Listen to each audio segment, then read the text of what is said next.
Shalom Aleihim, Bapak Yahweh memberkati saudara sekalian. Malam hari ini Bapak Ibu saya akan menyampaikan materi yang saya beri tema, dengarlah kata-kata bijak firman Tuhan, hidupmu pasti penuh kemenangan ya, hidupmu pasti penuh kemenangan. Nah, Bapak Ibu yang terkasih, kita akan lihat beberapa ayatnya terlebih dahulu, ya. Namun sebelumnya saya akan perkenalkan malam ini ada jemaat yang baru pertama kali hadir dalam ibadah kita, yaitu Ibu Deborah dari Jakarta. Di sebelah mana duduknya? Mana duduknya? Oh ya, berdiri Bu, kasih salam sama yang lain. Haleluya.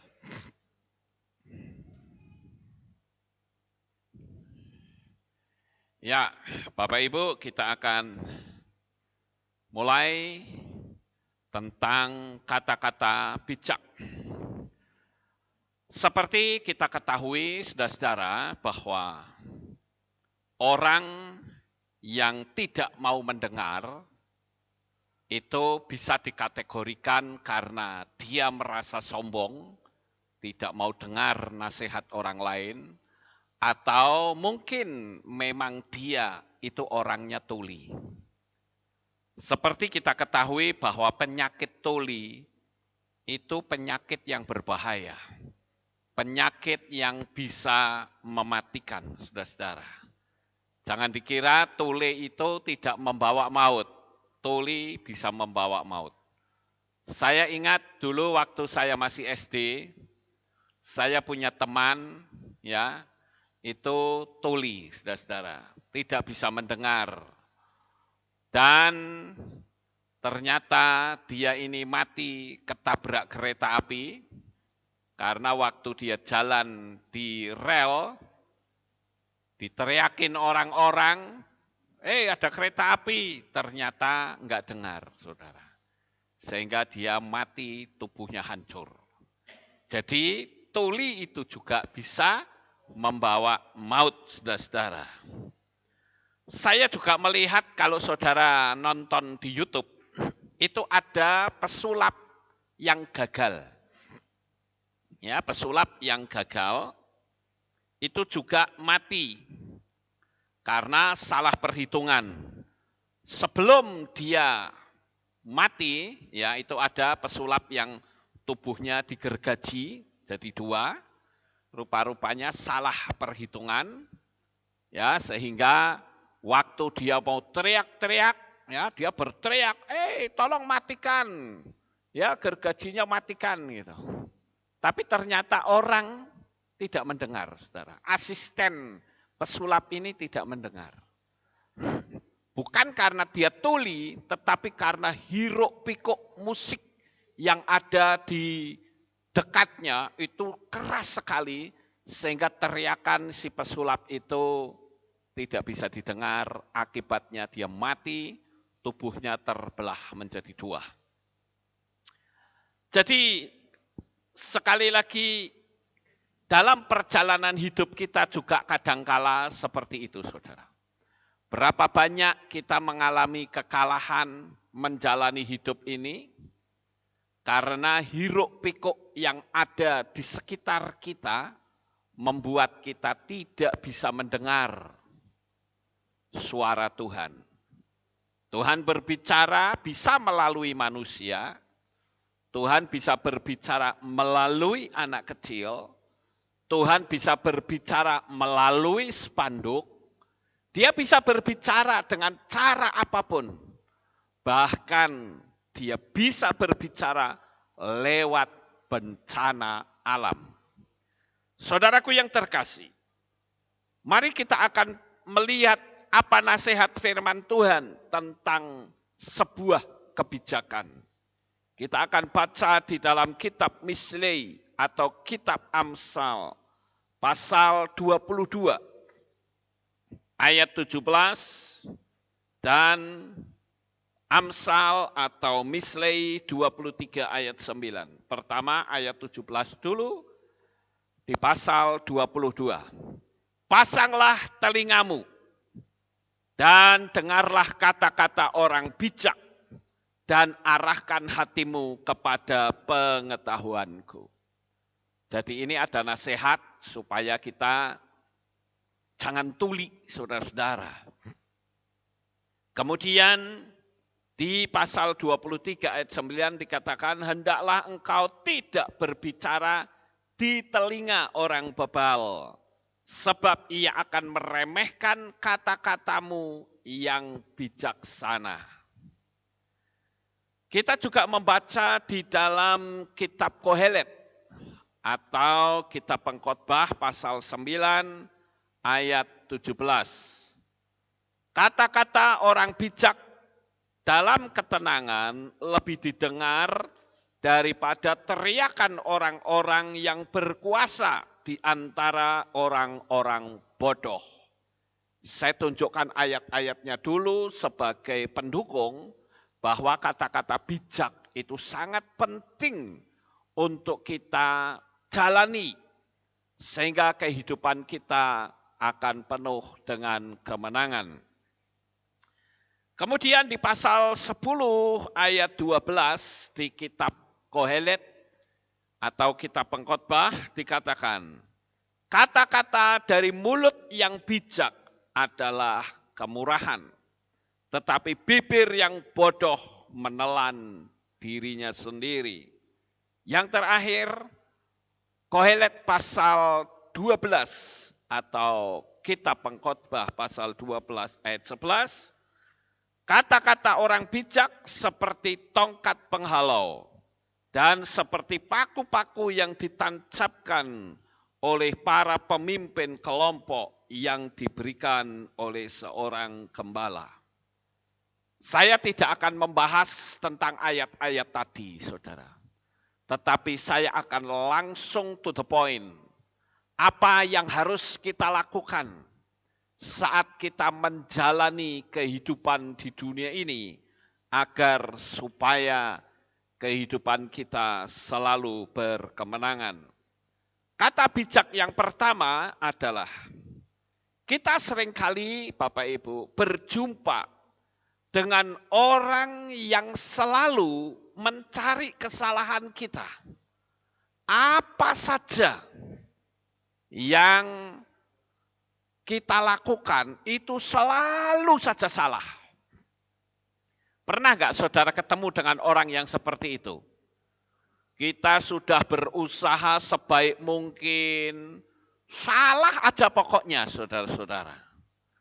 Nah kalau saudara lihat di channel saya, ya di channel Lukas Sutrisno, maupun di channel mana saja, pokoknya yang ada saya, pasti saya diikuti oleh seseorang yang selalu kritik saya dan nggak ada yang benar khotbah saya, saudara. Nggak ada satupun yang benar. Khotbah nama Bapak Yahweh ya salah, khotbah tentang hukum Loa ya salah, khotbah tentang apa pola Ibrani ya salah, pokoknya salah semua, saudara-saudara. Nah, ada kata bijak yang kita miliki. Nah, kata-kata bijaknya itu begini. Jika orang lain selalu salah di mata kita, saya jadikan diri saya sendiri. Jika orang lain itu selalu salah terus, maka ada yang harus diperbaiki di dalam hatiku. Bisa dimengerti, saudara? Jadi kalau ada orang yang selalu lihat kita itu salah terus, gak ada benernya, itu berarti hati orang itu cacat, ya, sangat cacat. Jadi kalau begitu yang benar siapa? Iya dirinya sendiri, saudara. Pokoknya seluruh dunia itu nggak ada yang benar dah, kecuali dirinya sendiri. Nah itu sebetulnya hati orang itu cacat di mata Tuhan. Ya, makanya kalau saya nih, saudara pikir saya kalau melihat orang lain menyampaikan materi, Saudara pikir ada yang saya anggap semua itu betul? Tidak. Saya bahkan banyak menemukan kesalahan-kesalahan. Ya. Tapi saya tidak akan melakukan monitor orang itu terus sampai kapanpun. Enggak akan, saudara-saudara. Jadi, kalau memang saya ingin memberikan argumentasi, saya bikin channel sendiri. Saya akan counter habis-habisan. Sama seperti ada satu channel, ya, itu judulnya, materi itu, Lukas Sutrisno, orang gila. Wah, ya itu ada, saudara-saudara. Dan saya enjoy saja, saudara-saudara. Orang mau ngomong saya orang gila kek, orang mau ngomong saya orang mabok kek, mau ngomong apa, masa bodoh, saudara-saudara. Saya nggak minta makan sama dia ini. Ya, Bapak Ibu. Jadi bagi saya senjatanya tetap sama. EGP, emang gue pikirin. Ya. Nah itu orang-orang yang hatinya cacat sebetulnya, saudara. Dia ingin merasa diakui. Kalau saya mah nggak perlu diakui manusia. Yang penting saya diakui oleh Bapak Yahweh. Itu jauh lebih cukup, saudara-saudara. Makanya begitu banyak orang yang sekarang ini butuh diakui oleh manusia. Contoh misalnya saja, orang yang jelas-jelas sudah ngerti, mengakui bahwa nama Tuhan itu Bapak Yahweh. Kalau ditanya kamu mengakui enggak? Mengakui, karena dia bikin channel saja misalnya sudah menyebut nama Bapak Yahweh. Tetapi dicampur aduk, saudara-saudara, dengan sesembahan lain. Itu kenapa? Karena dia juga ingin diakui oleh manusia. Dia sebut Yahweh supaya dari kelompok anak-anak Bapak Yahweh mengakui dia. Tapi dia sebut nama sesembahan lain dijejerke, itu juga supaya diakui oleh kelompok mereka, saudara. Jadi di sini diakui, di sini diakui. Kalau saya tidak, saudara-saudara. Saya punya prinsip. Saya sudah mengenal Bapak Yahweh di dalam Adonai Yeshua HaMashiach, itu iman saya. Orang suka ya syukur, tidak forget it, lupakan saja. Itu prinsip, saudara. Nah, itu sebabnya perjalanan kita, itu yang terpenting akan diakui oleh siapa? Harus kita punya prinsip. Aku hanya ingin diakui oleh Bapak Yahweh. Kemudian kata-kata bijak yang kedua. Ini cukup menarik ya, karena saya menemukan kata-kata bijak ini cukup bagus ya Bapak Ibu, yang perlu saya sharekan kepada saudara semuanya. Bila saudara berkunjung ke rumah orang, ya, masuklah dalam keadaan buta. Artinya apa? Apa yang ada di dalam rumah tangga itu bukan urusan kita. Dan keluarlah dalam keadaan bisu. Artinya apa? Kekurangan mereka yang kita kunjungi enggak perlu kita ceritakan kepada orang lain. Kalau saudara bisa menjaga prinsip ini, saudara akan aman menjalani hidup ini. Saudara, misalnya saya berkunjung ke rumahnya saudara Ruli misalnya. Wah, saya datang. Ya, mungkin ada hal-hal yang tidak berkenan di hati saya. Kalau saya lebih baik langsung tegur orangnya. Ya, misalnya di rumahnya Ruli ini tiap malam Jumat masih kebul-kebul. Ya, masih memuja setan misalnya, karena dia jemaat, ya saya tegur. Saya nggak perlu cerita kepada orang, saudara lihat itu Ruli itu begini, nggak perlu saudara. Saya lihat seperti itu, saya tidak suka, saya akan kasih tahu langsung ke orangnya. Ya Bapak Ibu, jadi kata bijaknya adalah bila berkunjung ke rumah orang, masuklah dalam keadaan buta. Apa yang ada di dalamnya bukan urusan kita. dan keluarlah dalam keadaan bisu. Apa kekurangan mereka jangan pernah kita ceritakan kepada orang lain. Apalagi itu rahasia keluarga. Jangan sampai jebol. Saudara yang terkasih, begitu juga saat saudara konseling. Ada begitu banyak orang yang konseling dengan saya. Tetapi konseling itu selalu saya makan sendiri. Saya kembalikan lagi kepada Tuhan. Ada hal-hal yang sifatnya rahasia. Saya tidak akan pernah ceritakan kepada orang lain. Istri saya pun tidak tahu. Kenapa? Karena kalau saya cerita kepada istri saya, sementara itu yang ada kaitannya, maka saya akan menciptakan jurang pemisah. Dan itu sangat tidak baik, saudara-saudara. Pernah terjadi ada seseorang yang memberitahu kepada saya, dia katakan, Pak, saya itu pernah konseling dengan seseorang.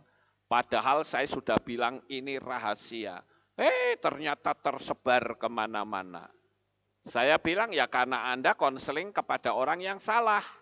Dia tidak bisa menjaga rahasia. Seorang konselor, dia harus bisa menjaga rahasia iman.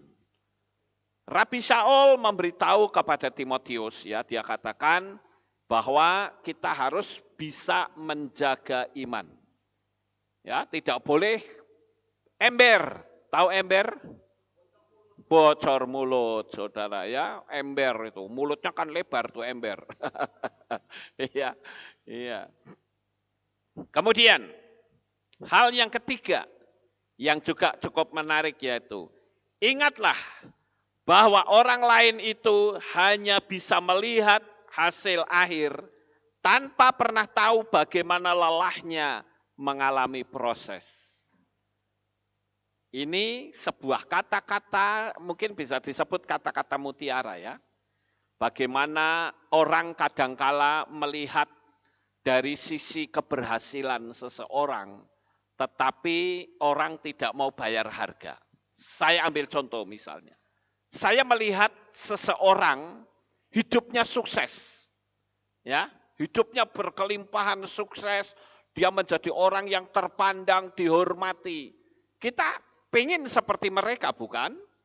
Tetapi kadangkala kita tidak mau tahu bagaimana proses orang tersebut meniti karier dari bawah hingga sampai ke tingkat yang mana saya lihat sekarang. Itu yang seringkali kita bisa kecewa dengan Tuhan.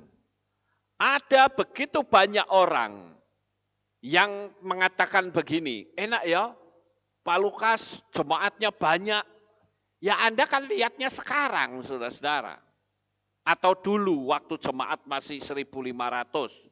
Ya, di tahun 2000. Saudara lihatnya kan pada zaman itu. Pernah nggak saudara lihat bagaimana saat saya masuk pertama ke kota Magelang dengan jumlah jemaat cuma 8 orang? Ya Bapak Ibu. Nah kadang orang tidak bisa melihat di situ. Bagaimana tiap-tiap hari kami berdua, saya bersama istri, tiap-tiap hari harus saya berhadapan dan bergumul dengan doa, ya. Bagaimana saya bisa menjalani kehidupan ini dengan cucuran air mata. Orang tidak bisa lihat di situ. Sehingga orang dengan mudahnya mengatakan, oh enak ya, tapi ya enggak apa-apa sih. Memang saya hidupnya diberkati oleh Bapa Yahweh. Ya, hidup saya juga tidak kekurangan makan, enggak utang sana, utang sini, enggak minta sana, minta sini, saudara. Karena saya tahu bahwa konsep hukum Loa itu akan mencukupkan kehidupan kita. Haleluya. Sekarang kita melihat hal yang berikutnya. Banyak kata-kata yang saya pikir sangat menarik yang perlu saya bagikan untuk saudara sekalian. Ada satu pepatah yang mengatakan begini, saudara-saudara. Kamu bisa tenang naik pesawat. Kita kalau naik pesawat tenang enggak Bapak Ibu? Tenang bukan? Apakah saudara kenal sama pilotnya? Tidak. Ketemu saja tidak, saudara-saudara.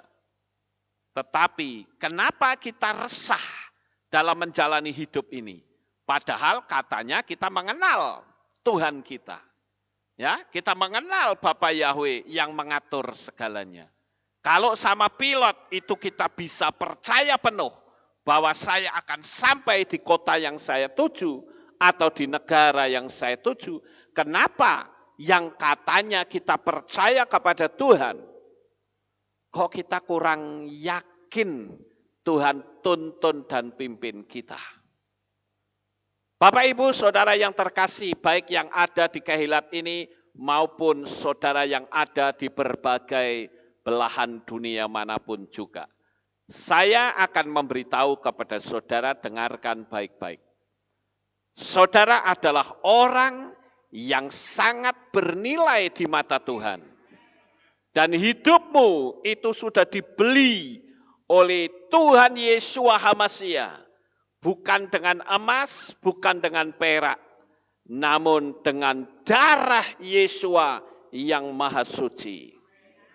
Jadi dengan demikian, kalau kita menyadari kita dibeli oleh Yeshua, maka Yeshua pasti tidak akan membiarkan kita sendirian. Karena nilaimu di hadapan Tuhan itu sangat tinggi sekali.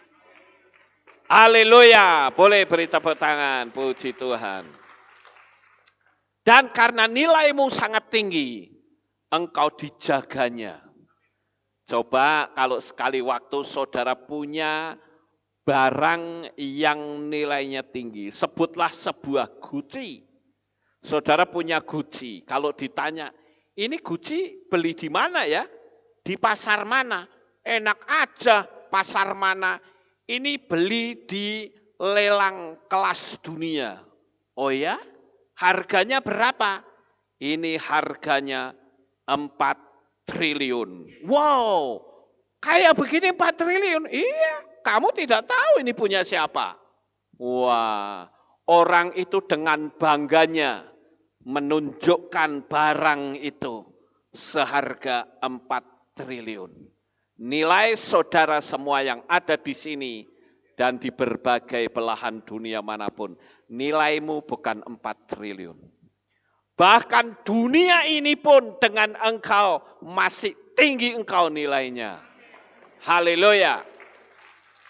Bahkan kekayaan seluruh surga, kalau ditumplek blek untuk membayar saudara, belum cukup. Itu sebabnya harus dibayar dengan darah yang suci, yaitulah darahnya Yeshua.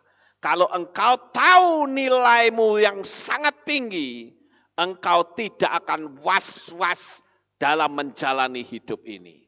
Engkau juga tidak akan takut dengan apapun juga.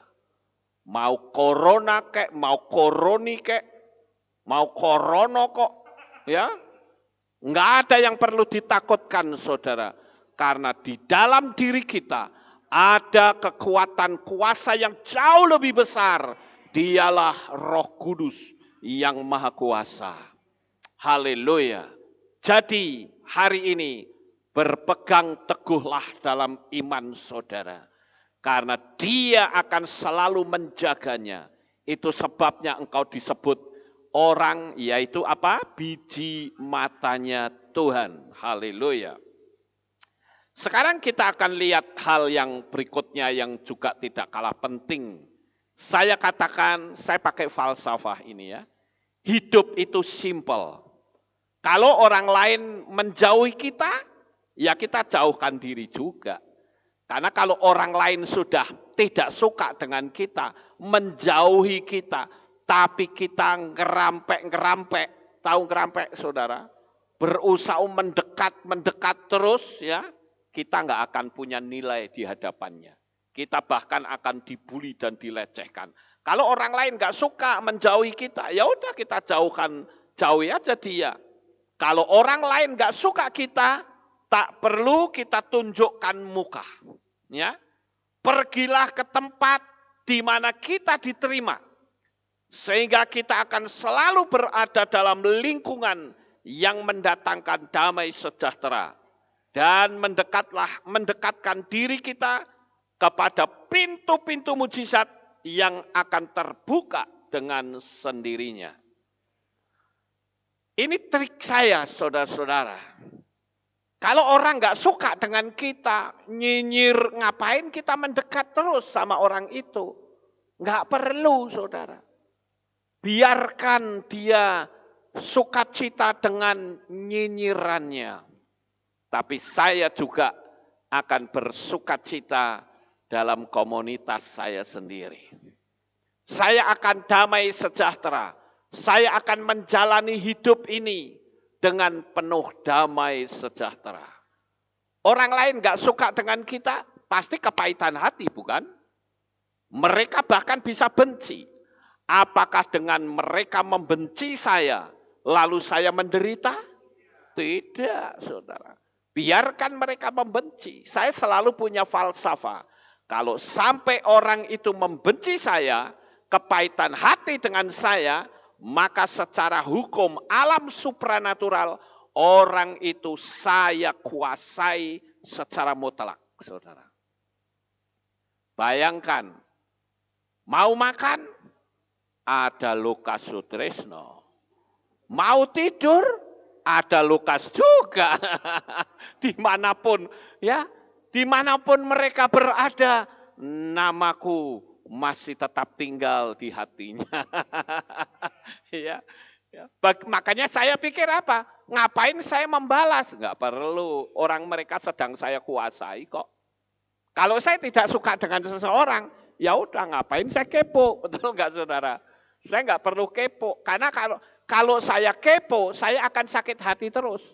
Bisa jadi orang itu ngeritik saya. Saya sakit hati. Saya berusaha untuk mukul. Tapi kalau orang nggak suka, ya udah. Silahkan Anda dengan komunitasnya, saya dengan komunitas saya. Enak kan damai sejahtera tanpa hidup saya dikuasai orang itu. Makanya saya kasih tahu, mungkin hari ini saudara menjadi bahan kepahitan orang lain. Jangan Anda gelisah, jangan saudara bimbang dan ragu. Ingatlah, engkau tidak perlu membalas dendam dengan orang itu. Ingatlah bahwa orang itu sebetulnya sedang engkau kuasai. Seharusnya mereka belajar hal-hal yang penting, yang mereka ingat adalah dirimu. Hebat bukan? Hidupmu bisa selalu diingat oleh mereka. Makanya saya katakan, orang yang membenci saya, itu berarti di hatinya ada saya. Betul gak sih saudara? Ya, ngapain saya pusing? Biar aja, ya. Mereka saya kuasai kok hidupnya. Mereka seharusnya melakukan sesuatu yang diingat saya. Mau melakukan sesuatu, ingat lagi saya. Makanya kita nggak perlu pusing dengan orang-orang yang seperti itu. Hidup itu simple, saudara-saudara. Coba, ini yang berikut yang keenam ya. Coba perhatikan kawan-kawanmu. Bersedihlah jika banyak kawan, tapi tidak satu pun yang mengingatkanmu kepada Tuhan. Atau minimal membicarakan kematian untuk kehidupan kita berikutnya. Nah, sekarang yang kita kembalikan pada diri kita masing-masing. Saudara punya kawan itu berapa banyak? Pernahkah saudara mengingatkan dia? Saya kasih tahu ya saudara, misalnya saya bersahabat dengan seseorang yang bernama Joko misalnya. Saya lihat nih, Joko ini rumahnya kebakaran Bapak Ibu. Rumahnya Joko kebakaran. Biarin aja. Mau kebakaran, mati ya masa bodoh. Kalau saya ingatkan nanti jangan-jangan dia masih tidur, marah lagi. Udahlah biar aja. Kira-kira saudara akan mengatakan, saya ini manusia apa saudara? Manusia yang kejam. Nah sekarang yang jadi pertanyaan, berapa banyak teman-temanmu? Pernahkah mereka mengingatkanmu untuk ayo kita ibadah. Maka saya katakan ya, tim besuk itu upahnya besar di surga loh. Benar. Tim besuk itu upahnya besar. Bayangin orang yang tadinya sedang lokro, sedang males-males, didatangin tim besuk, semangat lagi. Amin. Orang yang tadinya kecewa, didatangin tim besuk, akhirnya datang lagi. Jadi kalau begitu, apakah kita perlu jadi tim besuk? Tidak perlu. Kalau saudara ada dalam kelompok tim besuk lebih bagus. Tapi kalau Anda tidak ada di kelompok itu, jadilah tim besuk independen. Amin. Coba saudara ingat, siapa orang-orang yang saudara kenal yang tidak beribadah? Datangi mereka, kasih tahu mereka, upahmu besar di sorga. Hanya ngasih tahu loh saudara. Saudara itu memberi kredit point di hadapan Tuhan.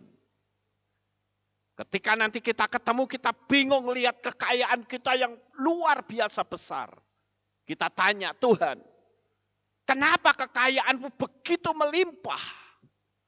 Tuhan berkata, karena engkau orang yang peduli dengan sahabatmu. Ketika sahabatmu tidak kelihatan, engkau mendatangi dan membesuk dia. Ada upahnya sendiri, saudara. Saudara yang tukang menyeberangkan orang di jalan, itu juga ada upahnya. Saya ingat pada waktu saya masih belum jadi gembala, saudara. Masih kaum muda biasa. Saya melihat ada seseorang perempuan yang selalu nganterin anak sekolah minggu beribadah. Dia mendapatkan penglihatan itu upahnya luar biasa besar, saudara. Padahal cuma nyebrang ke anak di jalanan. Tapi upahnya itu luar biasa. Hari ini ayo, dari beberapa poin yang sudah saya tunjukkan kepada saudara, apakah benar saudara melayani pekerjaan Tuhan? Karena yang namanya pelayanan tidak harus di panggung ini. Saudara jadi tim besuk juga pelayanan. Bahkan saya katakan upahmu sangat besar karena engkau menyadarkan orang lain untuk mengingat Tuhan kembali. Engkau menarik jiwanya dari api neraka yang kekal. Engkau sebagai juru syafaat, sebagai pendoa, itu juga upahnya besar. Dan saya minta satu hal, ketika saudara berdoa dimanapun, bahkan Bapak Ibu saudara yang ada di belahan dunia manapun, sertakan aku dalam doamu. Karena saya menyadari tanpa dukungan saudara dalam doa, saya nol besar saudara. Tetapi ketika saudara mendukung doa, saya bisa menyampaikan firman Tuhan, bisa memberikan kekuatan. Jadi bawalah saya di dalam doa-doa pribadi saudara. Saya pun juga begitu. Saya berdoa walaupun dalam kelompok besar. Saya katakan Tuhan berkati umatmu di Kehilat Aleph Tau ini. Tuhan berkati para subscriber yang saya kasihi. Mereka boleh dibilang berkenan untuk mendengarkan firman Tuhan yang saya bagikan. Dan ketika mereka mendapatkan kekuatan, saya bersyukur kepadamu. Ada banyak sekali orang-orang yang bersaksi kepada saya. Dia katakan, aku berterima kasih, aku ketemu channelnya Pak Lukas. Walaupun belum lama, tetapi aku bersukacita. Saya ikut senang, saudara. Dan kesenangan saya itu, saya katakan itu juga milik saudara semua. Karena apa? Karena saya tidak bisa membanggakan diri Tanpa dukungan doa saudara, saya tidak ada apa-apanya. Jadi kita saling mendukung di dalam doa. Selama kita menjalani kehidupan di dunia ini, tidak ada cara lain kecuali kita saling mendoakan. Karena waktunya sudah tidak lama lagi. Yesua akan segera datang. Nah, hal yang berikutnya, kata-kata bijak yang berikutnya yang juga cukup menarik yaitu, majulah tanpa menyingkirkan orang lain. Naiklah setinggi mungkin tanpa menjatuhkan orang lain. Jadilah baik tanpa menjelekkan orang lain. Dan berbuatlah kebenaran tanpa menyalahkan orang lain. Kadangkala ketika kita ingin mengangkat kehidupan kita, seringkali yang dilakukan oleh banyak orang adalah menghancurkan orang lain sehingga kita bisa lebih tinggi dari orang itu. Sekarang pertanyaannya adalah, bisakah Bapak Yahweh mengangkat kehidupan kita tanpa harus menjatuhkan orang lain? Sangat bisa ya Bapak Ibu. Jadi tidak perlu kita menjatuhkan orang lain, merasa ya kalau aku ngomong seperti ini orang lain pasti jatuh. Apakah dengan kita menjadi seorang pemenang di atas penderitaan orang lain, saudara boleh bisa bersuka cita? Tidak, saudara. Akan ada bayarannya tersendiri.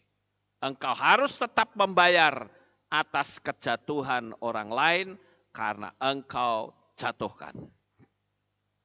Jadi bersukacitalah. Selama kita yakin Tuhan bisa ngangkat diri kita, ngapain kita pusing harus menjatuhkan orang lain? Amen? Ya. Milikilah sahabat sebanyak-banyaknya. Tentu saja bukan sahabat yang toksik, tetapi sahabat-sahabat yang baik.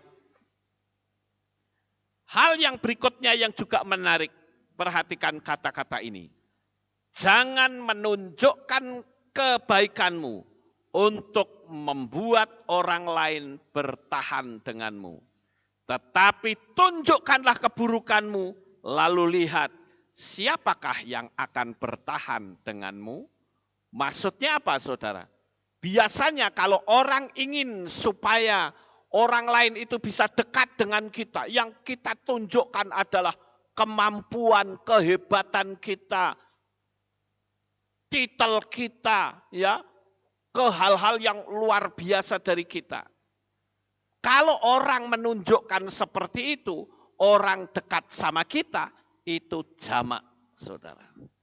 Tetapi kalau kita bisa menunjukkan, ini loh kekurangan saya, tapi orang itu masih tetap bisa bersahabat dengan kita, itu baru sahabat yang sejati.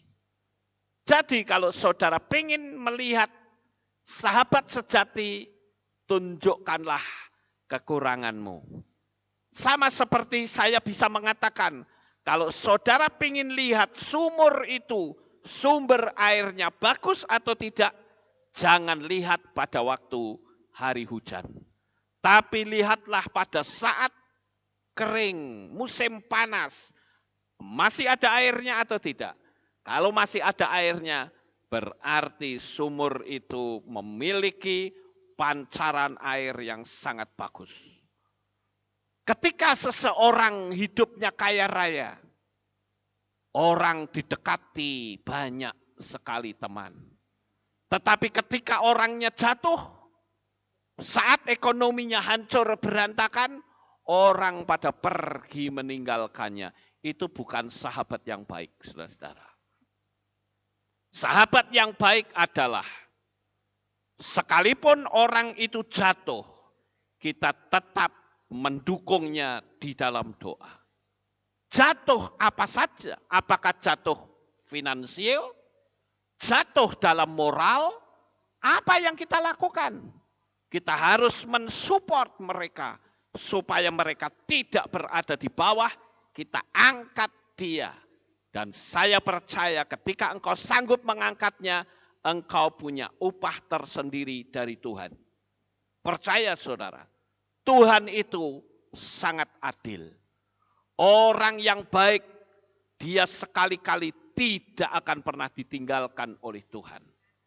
Yang sering kali kita lari, meninggalkan itu adalah gaya berpikir kita sendiri.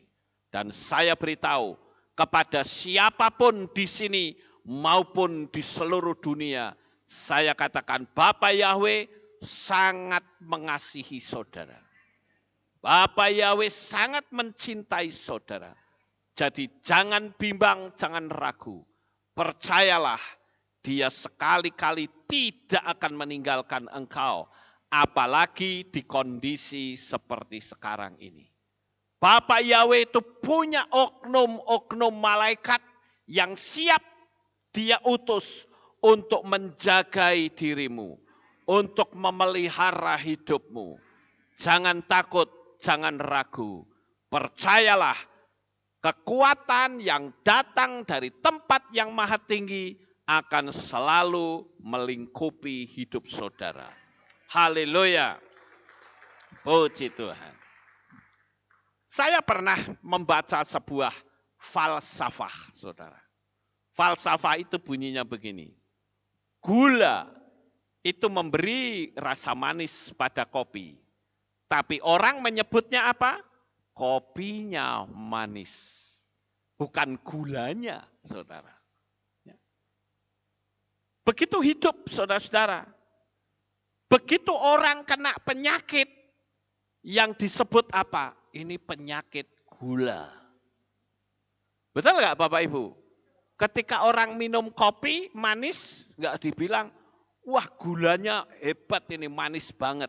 Enggak, kopinya yang manis. Padahal ada gulanya di situ. Ya, tapi giliran orang kena penyakit, oh kamu kena penyakit gula, saudara-saudara. Begitulah hidup. Kadang kebaikan yang kita tanam tidak pernah disebut, tetapi kesalahan selalu dibesar-besarkan. Sesungguhnya kebaikan tidak untuk disebut, tetapi untuk dirasakan. Haleluya.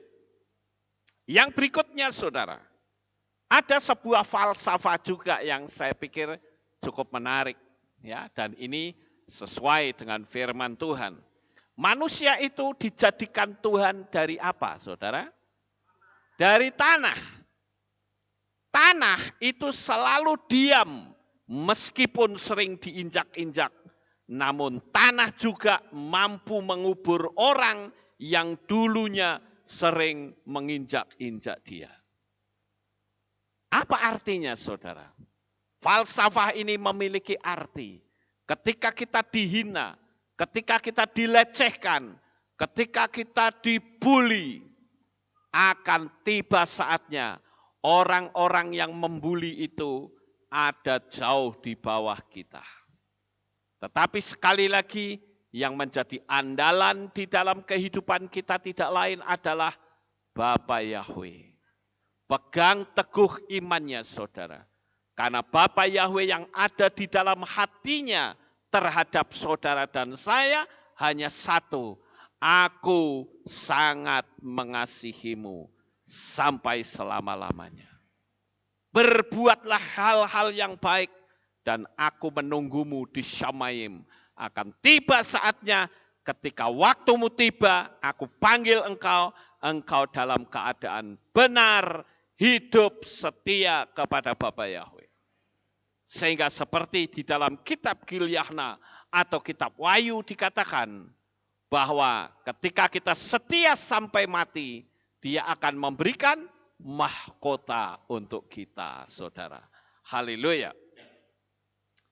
Yang berikutnya, orang yang iri cenderung membenci. Para pembenci cenderung memfitnah. Dan sifat para pembenci yang paling berbahaya adalah mampu tampil sebagai seorang sahabat. Ini bahaya, saudara. Ada banyak orang yang di sekitar kita nampaknya baik. tetapi sebetulnya dia sedang membawa pisau untuk membunuh kita. Sekali lagi, kita tidak bisa mendeteksi hati orang. Tetapi yang jelas, selama kita memiliki hubungan yang akrab, hubungan yang dekat dengan Bapa Yahweh, ketika bahaya itu datang, Dia yang akan melindungi hidupmu. Dia akan menjagai engkau, sehingga hidupmu ada dalam perlindungan dan kasih Bapa. Cuman yang terpenting adalah engkau harus total andalkan kehidupanmu kepada Dia yang memberikan kehidupan. Mati dan hidup kita ada dalam tangan kasih-Nya. Jadi tidak usah kita takut. Kalau Tuhan berkata engkau hidup 1000 tahun lagi, kita bisa hidup 1000 tahun lagi. Tapi kalau Tuhan berkata hari ini adalah hari terakhir, esok kau tak akan pernah melihat sinar matahari pagi. Maka malam hari ini saudara siap untuk menerima jemputan dari Shamayim. Jadi bersiap-siaplah. Kematian manusia di zaman sekarang itu begitu mudah. Nyawa manusia seolah-olah tidak memiliki nilai sama sekali. Tetapi nyawamu sangat bernilai di hadapan Tuhan. Yang berikutnya Bapak Ibu, jangan menyesal kalau pernah berkawan dengan orang yang jahat. Kata jahat itu macam-macam ya, saudara pernah ditipu, saudara pernah dihina, saudara pernah dilecehkan dan sebagainya. Jangan menyesal, setidak-tidaknya Dia memberi kita pengalaman yang sangat berharga. Jadi dengan kata lain Bapak Ibu Saudara yang terkasih, kita sebagai anak-anak Bapa Yahweh, jalanilah hidup ini dengan hati yang tulus. Sekalipun orang-orang mungkin di sekitar kita ngejahatin kita, tetaplah kita bisa berbuat baik. Rabi Shaul atau Rasul Paulus katakan, dengan kita berbuat baik kepada mereka, bahkan ketika mereka kelaparan, kita beri dia makan. Dengan demikian kita sama saja sedang menumpuk bara api di atas kepalanya. Semakin dia melakukan penyerangan terhadap kita, semakin hancur orang itu. Kenapa seperti itu?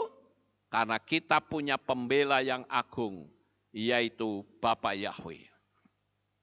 Yang berikutnya saudara-saudara, pintar-pintarlah menjaga perasaanmu sendiri, sebab orang lain tidak bertanggung jawab untuk selalu menjaga perasaanmu. Ini juga saya perlu memberitahu kepada bapak-bapak, ibu-ibu, saudara-saudara semua yang mengikuti streaming saya. Jagalah imanmu masing-masing, saudara.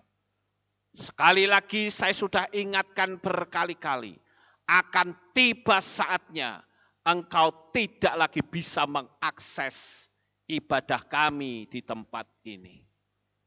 Kami tidak bisa berbuat apa-apa, kecuali saya hanya berdoa untuk saudara semua, agar saudara tetap bisa menjaga iman. Karena ketika nanti great reset betul-betul terjadi, kita akan terpisah di dunia ini, saudara. Dan kita hanya akan kumpul kembali di Shamayim ketika kita tetap bertahan dalam iman.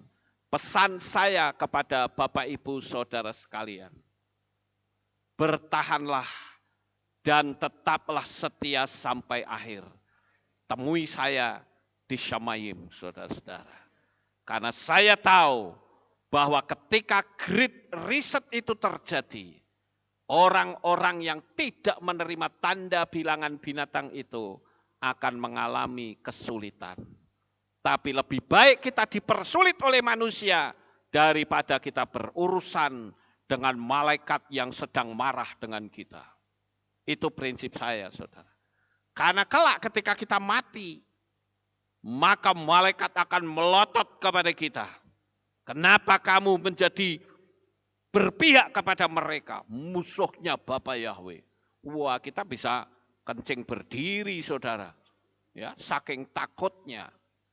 Lebih baik kita mengandalkan Bapa Yahweh. Apapun yang terjadi, terjadilah. Pesan saya kepada saudara, bertahanlah terus dalam iman. Doa saya tak akan pernah putus untuk saudara semua. Saya terus berdoa dimanapun saudara berada. Doa saya yang pertama adalah imanmu tetap teguh. Dan yang kedua, mata pencaharianmu akan terus naik. Dan keinginanku, hidupmu selalu bertahan sampai akhir dalam kesetiaan kepada Bapa Yahweh. Haleluya. Ya, boleh beri tepuk tangan. Puji Tuhan. Yang berikutnya, saudara. Lebih baik diam sekalipun dianggap mati daripada bising tetapi menyakitkan hati banyak orang. Kadangkala orang kalau diam dianggap angkuh. Padahal ada pepatah yang berkata, silent is golden. Ketenangan itu adalah emas. Diam itu emas.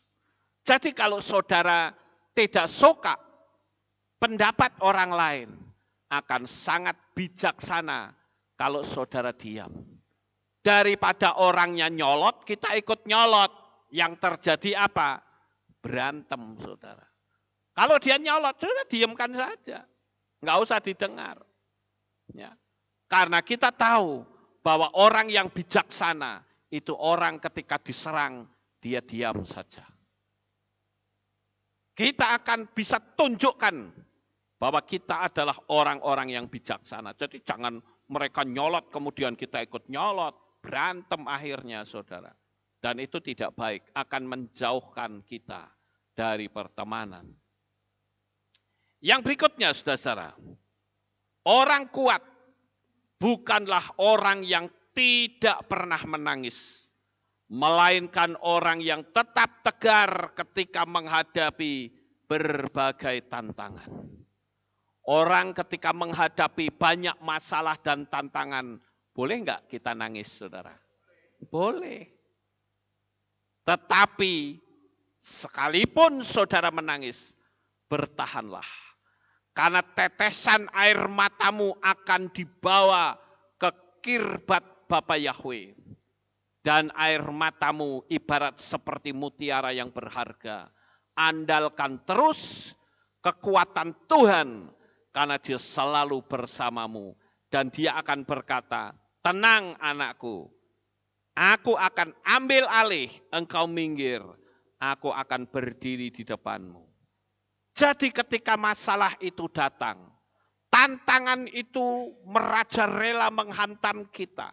Seolah-olah kita berhadapan dengan yang namanya kemustahilan. Janganlah kita menggunakan logika. Karena tetap engkau menggunakan logika, yang ada hanyalah kegagalan semata. Tetapi saudara, pakailah iman, yakinlah bahwa tantanganmu yang kau hadapi, pemenangnya adalah engkau sendiri. Haleluya. Puji Tuhan. Saya akhir-akhir ini merasakan bagaimana Bapa Yahweh harus saya sampaikan. Tuhan katakan sampaikan ini agar anak-anakku yang ada di berbagai belahan dunia manapun, mereka tetap tegar dan kuat seperti engkau. Saya bilang baik, saya lakukan. Dan malam ini saya sampaikan ini untuk saudara.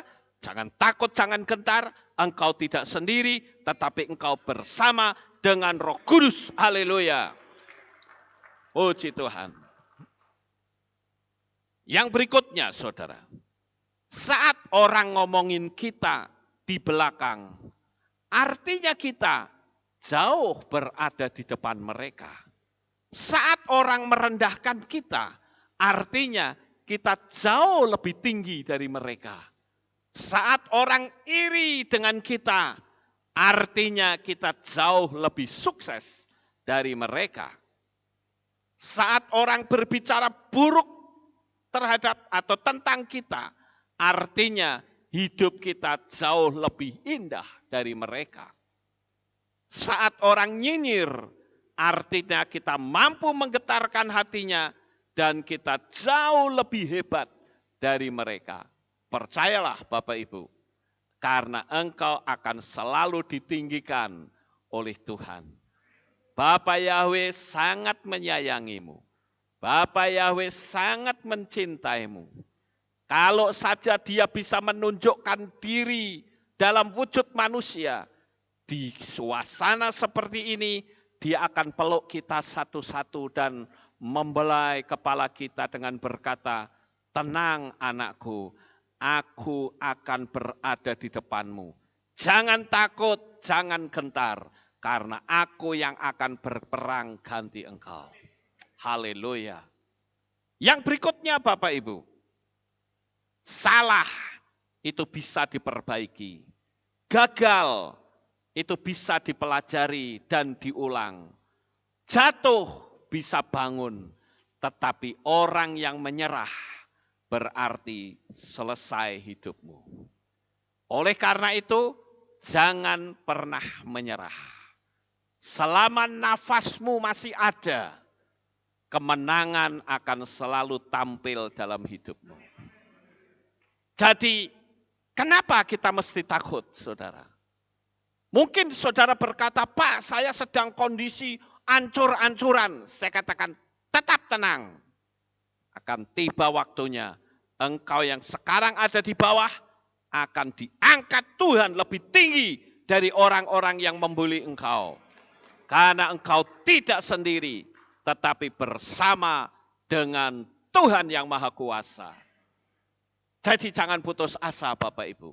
Hari ini engkau boleh dalam keadaan hancur. Tapi jangan sampai engkau fokus kepada kehancuran.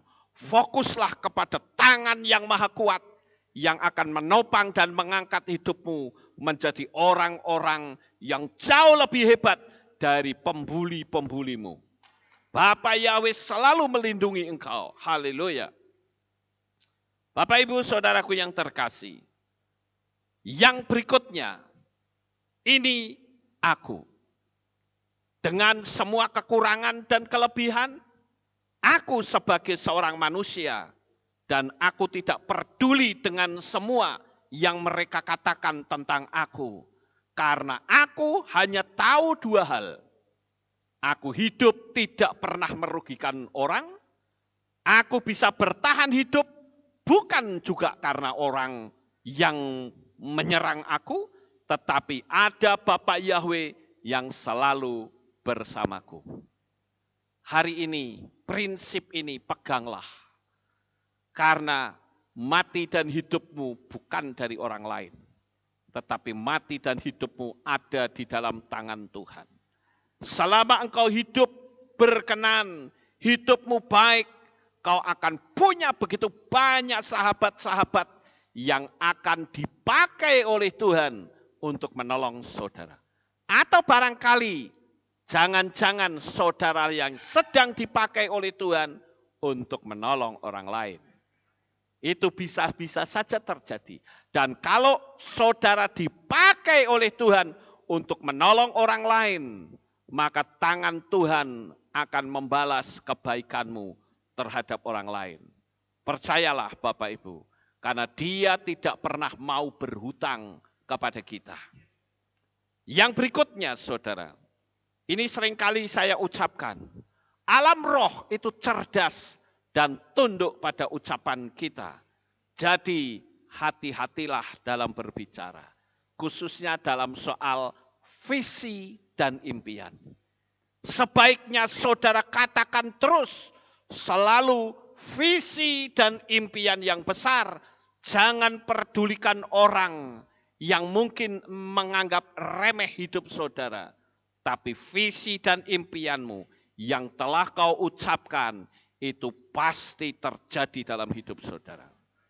Kalau saudara ngomong buruk saja terjadi, ngomong baik jadi enggak? Pasti jadi. Tuhan itu tidak akan membiarkan orang ngomong buruk jadi, ngomong baik tidak jadi. Tidak saudara. Kalau yang buruk bisa jadi, yang baik juga bisa jadi. Tinggal kau pilih yang mana. Engkau pilih berbicara hal-hal yang baik, maka hal yang baik itu yang terjadi.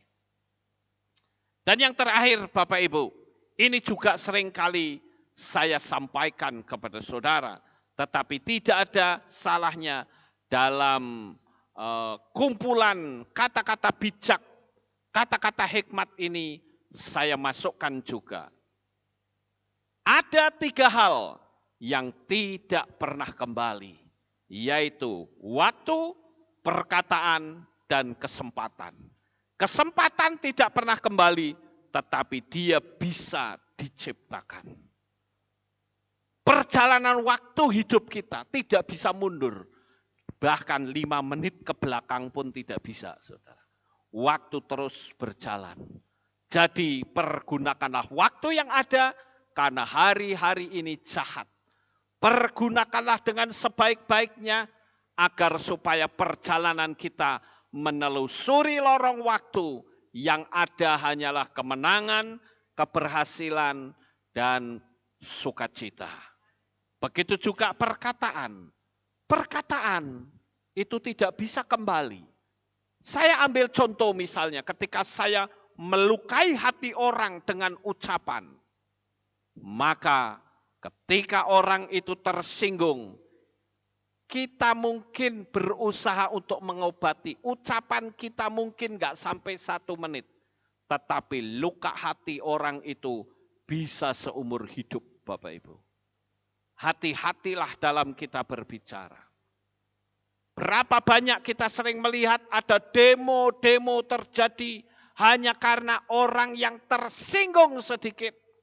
Langsung itu demo terjadi di mana-mana. Kalau saya katakan, kalau engkau disinggung, dihina, abaikan saja. Itu konsep pengajaran kita. Amin Bapak Ibu. Enggak ada pengajaran kita yang berkata, kalau Anda tersinggung, kumpulkan orang demo, hadapi mereka. Tidak ada. Ajaran kita adalah ketika kita tersinggung, kembalikan kepada Tuhan, abaikan kata-kata itu, dan Tuhan akan mengubah hal yang buruk menjadi hal-hal yang istimewa dalam hidup saudara. Haleluya. Kemudian 3 hal yang membuat kita bisa menjadi dewasa, yaitu apa? Kesabaran, ketulusan, dan rasa syukur. Kalau kita sabar itu artinya kita memberi kesempatan untuk Tuhan bertindak untuk hidup kita. Sabar, saudara. Tulus, jalani hidup kita bukan dengan main politik, saudara. Main trik itu tidak boleh. Jalani hidup ini dengan tulus. Apa adanya. Saya menyebut dengan istilah lain easy going. Saya menjalani hidup ini easy going. Orang suka ya syukur, tidak suka juga tidak apa-apa. Ya, dan saya pun tidak pernah malu, saya mengatakan saya punya latar belakang seperti itu, kehidupan saya seperti ini, saya jalani, yang penting saya ingin sekali waktu Yesus datang, saya bisa menyongsong Tuhan di awan-awan permai. Ya, ketika kita menyongsong Tuhan di awan-awan yang permai, maka saya bisa katakan goodbye penderitaan dunia. Kita tidak akan mengalami apapun di dunia ini, saudara. Karena apa? Kita sudah bersama dengan Tuhan selama-lamanya. Tanpa harus mati. Haleluya. Dan rasa syukur. Berapa banyak kita mengucapkan syukur tiap-tiap hari? Ayo, coba kita hitung, saudara. Apakah saudara lebih banyak geresula, bersungut-sungut, marah-marah, atau saudara mensyukuri hidup? Ketika engkau bersyukur, maka kehidupanmu menarik hal-hal yang bagus untuk masuk dalam hidup saudara. Dan sekali lagi, bersyukur itu sama saja membuka pintu mujizat untuk hidup saudara. 3 hal yang tidak pernah kekal. Yang pertama adalah harta. Yang kedua adalah jabatan. Dan yang ketiga adalah cinta manusia. Harta. Ada begitu banyak kita melihat orang yang hartanya banyak, tiba-tiba dia jatuh miskin. Itu artinya harta itu tidak kekal. Yesua pernah mengajarkan kepada kita perumpamaan tentang rumah yang berdiri di atas pasir. Pasir itu adalah sebuah benda yang bisa bergerak-gerak. Kalau saya mendirikan rumah di atas pasir, seindah apapun rumah saya, ketika ada hantaman banjir, rumah saya pasti akan roboh. Karena apa? Pasir itu bisa bergerak, dia bisa berubah. Uang juga bisa berubah, bisa bergerak. Nilai uang yang tadinya hebat bisa merosot. Itu pasir, saudara. Jabatan, gelar juga begitu. Jangan kita sombong dengan gelar. Karena gelarmu sekali waktu tidak akan punya arti apa-apa. Gelar itu juga pasir, saudara. Dan cinta manusia juga pasir.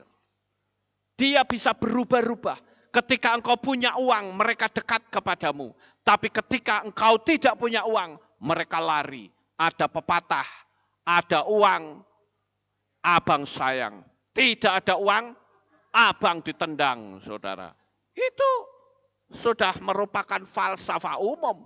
Orang semua tahu. Ya, makanya andalkanlah Tuhan. Kalau mau mendirikan rumah kehidupan, dirikanlah rumah itu di atas batu karang. Dan batu karang yang teguh tidak lain adalah Yesua HaMasiah. Dia batu karang kita yang teguh. Haleluya. Kemudian yang terakhir, 3 hal yang membuat kita menjadi manusia yang berharga, yaitu apa? Komitmen. Ketika engkau memiliki komitmen, pegang komitmen itu. Jangan sampai goyah. Pegang janji.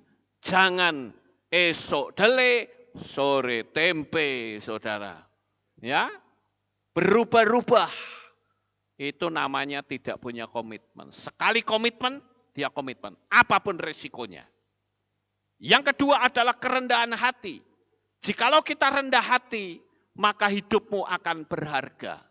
Yesua mengatakan, orang yang merendahkan diri, dia akan ditinggikan. Tapi orang yang meninggikan diri, dia akan direndahkan. Konsep Tuhan itu berbeda dengan konsep manusia. Milikilah konsep Tuhan, merendahlah. Karena ada tangan Tuhan yang Maha Kuasa yang akan mengangkat kehidupanmu. Dan yang terakhir adalah kejujuran. Berjalanlah di dalam kehidupan ini dengan jujur. Engkau bekerja, bekerjalah dengan jujur. Engkau berdagang, berdaganglah dengan jujur. Jangan menipu. Ada barang palsu, saudara katakan ini orisinil. Itu palsu, Anda tidak jujur. Ya, jadi belajarlah untuk jujur dalam seluruh aspek hidup kita. Dan hidup kita akan sangat menyenangkan hati Bapa. Dan hidupmu akan berharga di mata Tuhan. Sukses besar untuk saudara. Bapak Yahweh memberkati. Haleluya. Kita tunduk kepala dan kita akan berdoa. Kami mengucapkan terima kasih dan syukur. Karena malam ini kami bersama-sama telah mendengarkan renungan firman-Mu. Biarlah apa yang kami boleh dengarkan malam hari ini sesuai dengan firman-Mu. Sebuah kata bijak yang akan mengangkat kehidupan kita. Terima kasih Bapak Yahweh. Inilah doa syukur yang kami naikkan kepadamu. Di dalam nama Adonai Yesua HaMasiah, kami sudah berdoa. Amin. Haleluya. Kita akan dengar pengumuman, saudara-saudara. Shalom. Shalom. Berjumpa kembali dengan kami dalam Aleftau Breaking News. Berikut kami sampaikan pengumuman untuk minggu ini. Info Men's Club. Divisi Kaum Pria mengajak kaum pria untuk goes bareng yang akan diadakan pada hari Sabtu 12 Februari 2022, kumpul di Kehilat pukul 6 pagi setelah ibadah Sabat. Bagi peserta yang mengikuti goes bareng, diharapkan untuk membawa snack atau makanan ringan untuk perjamuan kasih yang akan diadakan di Balkondes Vanurejo, Borobudur. Pendaftaran bisa melalui Bapak Yuli pada nomor 0858 7855 7444 atau kepada Ibu Sri pada nomor 0896 7447 9997. Demikian pengumuman untuk minggu ini. Sukses besar untuk saudara. Bapak Yahweh memberkati. Itulah pengumumannya. Kita akan akhiri kebaktian kita. Saya mengundang jemaat Tuhan kita bangkit berdiri. Kita akan tutup dalam doa. Terima kasih Bapak Yahweh. Selesai sudah ibadah kami dari awal, pertengahan, sampai pada akhir. Sebentar lagi anak-anak-Mu akan pulang ke rumah mereka masing-masing. Jaga, lindungi, peliharakan mereka sampai di rumah dengan selamat. Pertemukan kembali pada jam-jam ibadah mendatang di dalam ikatan tali kasih-Mu. Terima kasih ya Tuhan, inilah doa syukur yang kami naikkan di dalam nama Adonai Yeshua HaMashiach. Kami sudah berdoa dan mengucap syukur. Mari kita angkat tangan kita dan kita akan menerima berkat Kohanim. Haleluya. Yevarekecha Yahweh wa yishmereka.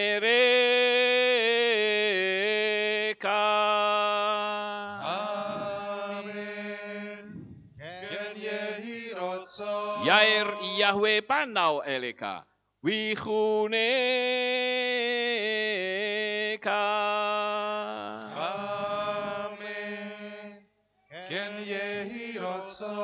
Yesa Yahweh panau eleka. Wayashem lecha shalom.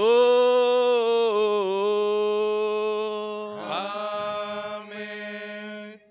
Ken yehi rotso. Baruk atabair ufaruk atabasadeh. Engkau akan diberkati di kota dan kau akan diberkati di ladang. Amen. Baruk peripitne kau friat matka ufri fahem teka syekar ala peka wa esterot soneka. Diberkatilah buah kandunganmu, diberkati hasil bumimu, diberkati hasil ternakmu, anak-anak lembumu dan anak-anak dombamu. Amen. Baruk tanah kau misyarteka, diberkatilah bakulmu dan tempat adonanmu. Amen. Baruk ata baboy kau faruk ata beseteka, dan kau akan diberkati pada waktu kau masuk, dan engkau akan diberkati pada waktu engkau keluar. Amen. Baruk ata Yahweh Elohenu melek haolam, besem Yeshua HaMashiach beruah hakodes kile olam faet. Kami sudah berdoa dan mengucap syukur. Haleluya. Amin.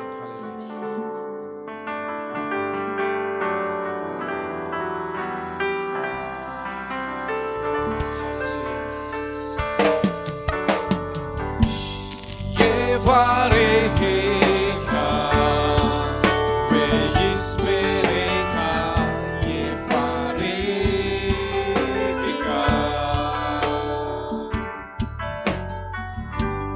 Yael Yahweh,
Yahweh memberkati Bapak Ibu Saudara semuanya. Selamat pulang.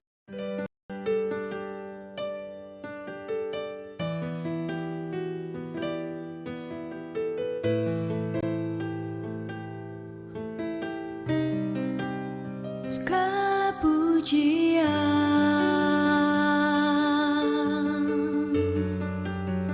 hanya untuk-Mu Tuhan, segala kehormatan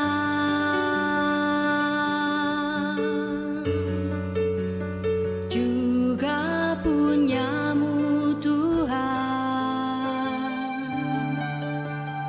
Dari puncak tertinggi sampai lembah terlandai, semua karya kasih cinta-Mu,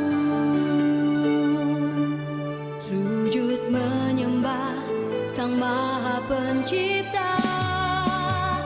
Hatiku menari disertai derai air mata memanggil nama-Mu, Yahweh Tuhan. Segala kemuliaan hanya bagi-Mu.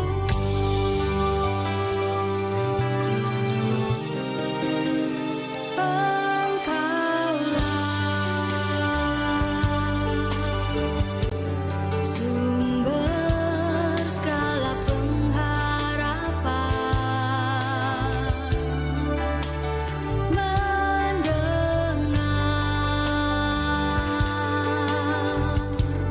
memulihkan hati yang luluh, menyembuhkan juga menghibur. Duka lara menjadi